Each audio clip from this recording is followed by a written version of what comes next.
So Rick, I'm here with you in Visalia, California, and I know I've appointed you the exclusive distributor for this new project called the Mighty Mini Crane. Right. So, I mean, can you tell me what it felt like for you when I first approached you with that project? Well, I've been kind of doing this anyway for the last, 25 years. I mean, that's all I do is merchandise stuff. I look for toys. I'm good at what I do. I do it all the time. Every single day there's a new toy out there, and I need to go find it, and I need to get it, and I need to put it in my machine. The cool thing about this is that we're going to be able to do this not only for the machines that I have, but also the ones that you have and the machines that are coming out in the future. This kind of toy thing, I mean, we've been seeing a lot of toys and merchandise from a lot of different people for a lot of years. I think this mini crane is going to put a lot of people, like, especially if they put the stuff that I found for you guys, it's going to be really, really powerful. I mean, to the point where I think we're going to have some really good results with it. We've done some testing here. I'm excited about it. Brad and I have been working really hard to try to get these toys off the ground. I've got tons of good stuff, and it's only going to get better, so I'm excited. Rick, I tell this story. I don't remember if I've told it to you. I'm sure I have. So I used to go to a lot of the AMOA trade shows back in, a number of years ago, and then I got the idea at one point when I was starting to get into the prize business. Right. Remember, and I would go out and buy a booth. Yep. And then there were plenty of times where I'd go to the booth and you had already bought it out, and you were like, right. You beat me to all these booths. Well, that's part of the key. I mean, the people that know, who have, merchandise, they know who I am. Yeah. And we step up to the plate and buy stuff, and I'm looking for the right type of stuff, and when it's there, I buy it. So you've been working with me on this project for a while. Yeah. So what's the price points that you're looking for, and why those price points, depending on, I mean, like I've found that $1.25 is a really good price point for me for sales. Right. And I've also personally found the $2 Vend for me to be a really good one. Right. And I know that I've talked to you about that, and you've come up with some toys for each one of those categories. Right. Kind of describe what it's like to get a 31-cent toy mix from you. Well, what is that going to look like? It's a combination of a lot of different things. I mean, we're looking for overruns that we see from companies. We're looking for closeouts, stuff that they think is not valuable. We know that it's good. Play value is very important for the toys that we get. And we gotta have toys that have play value. They also have to fit a certain criterion with the type of, so our claw can pick that up. I don't want to picking up 2 and 3 toys at a time. So, or I don't want it to be something that doesn't pick up. So we've got to put the right toys in that machine that everybody will like, and they'll work for us too.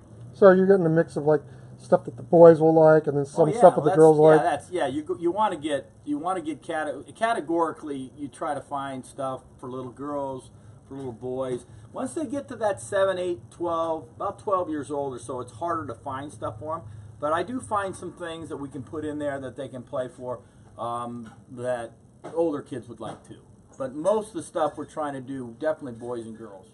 So you're finding these toys, and then how do you know if these toys are going to work in the crane?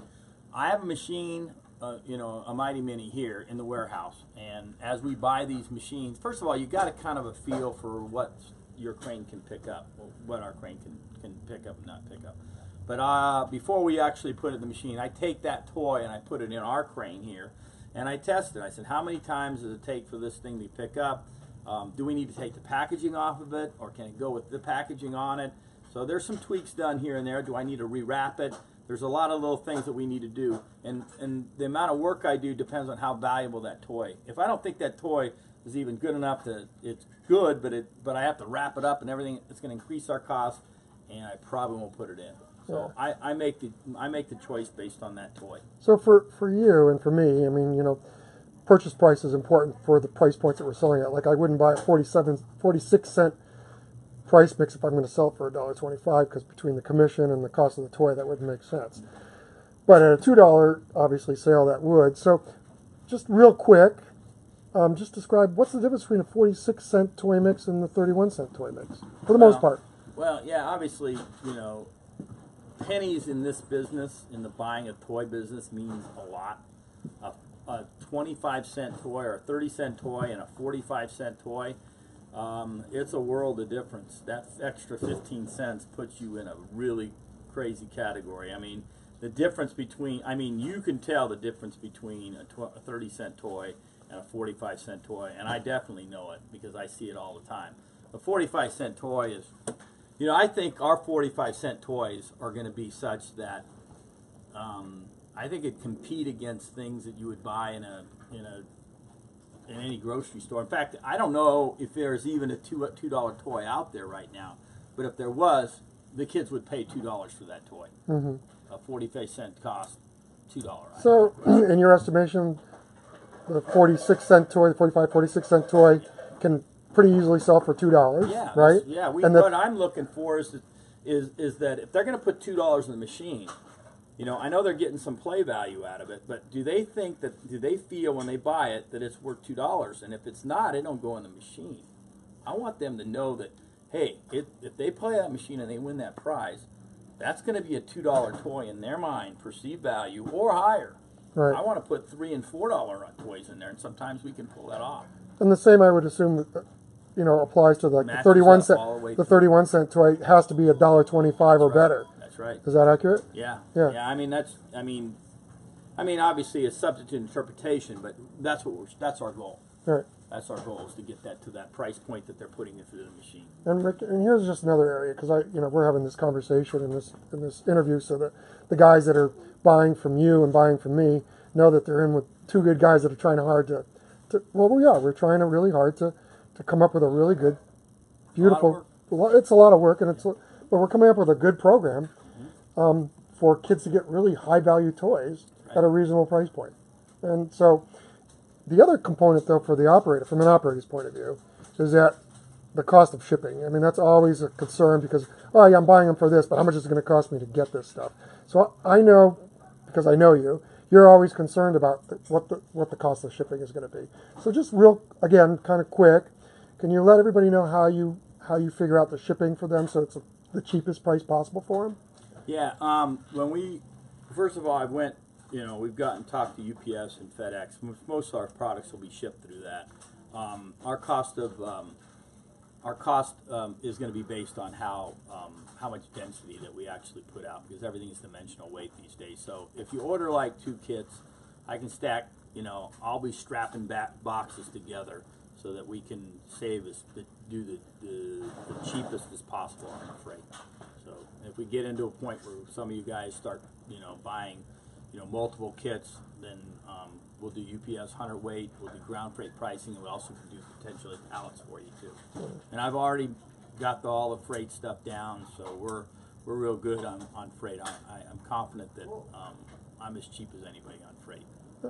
I appreciate you explaining that. Yeah. And then, just for some feedback, if you could, you've talked to a couple of the guys that already have these cranes on the phone. Yeah. What was your feeling about their? The guys that are in right now seem to be pretty excited about it. I mean, they got the machines out and they're making money, and I'm getting reorders, and so yeah. And my job is to make sure that I continue to provide them with the best possible products for the price. And they've been, I got a call last week from one of our operators, and he goes, "Send me another one of those same ones." I said, "Okay, we'll do this, but I got another batch coming out in a couple weeks." So, so I'm constantly always this mix is going to be always changing. It's always going to be changing. We can't put the same stuff in. There may be some duplicates from time to time, but they're in there because we think they're a good product. So we're always going to be rotating the products through the machines.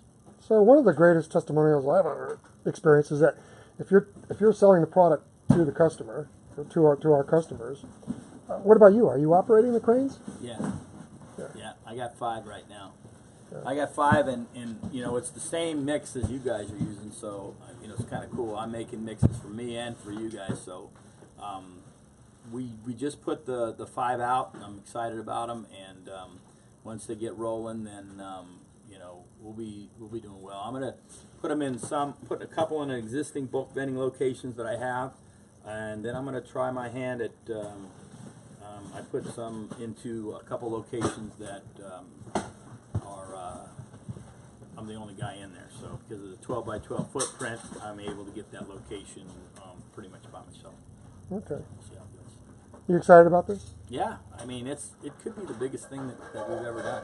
I mean, I've done some merchandising things in the past and we've been successful at it, but this one could really take off. So, I mean, Brad and I have been working pretty hard on getting all the bells and whistles hammered out, and I'm very confident in the machine. So we're going to should be really good for everybody. I mean, especially the guys that got in early, you know, because we'll have our choice of what locations we get. Right. People that are sitting back and not understanding what's going on, you know, we're going to get the better locations. Well, yeah, we'll see how all this works out. We're working really hard at getting good quality machines, reliable machines out there that have the capacity, and you're fulfilling it with a constant flow of toys. That's right. Right. And so, anyway, okay. If there's anything else that you want to add to this at all, that you think of? No, I just, like I said, the merchandising is going to be the key part of these machines. I mean, once the thrill of the mini crane it diminishes because they played it already. The only thing that's going to keep these machines going is that we keep good products in the machine, and I understand that. And if anytime you guys see a machine or anything that we've got in there, or something that you like or you dislike, even if you dislike, let me know, let Brad know, and we'll either put more in or less in. All right, Rick, appreciate it. You want to tell everyone where we are? We're in Visalia, California. It's home of Rick's Vending right here. Since 1990 we started both vending, and then merchandising probably 90.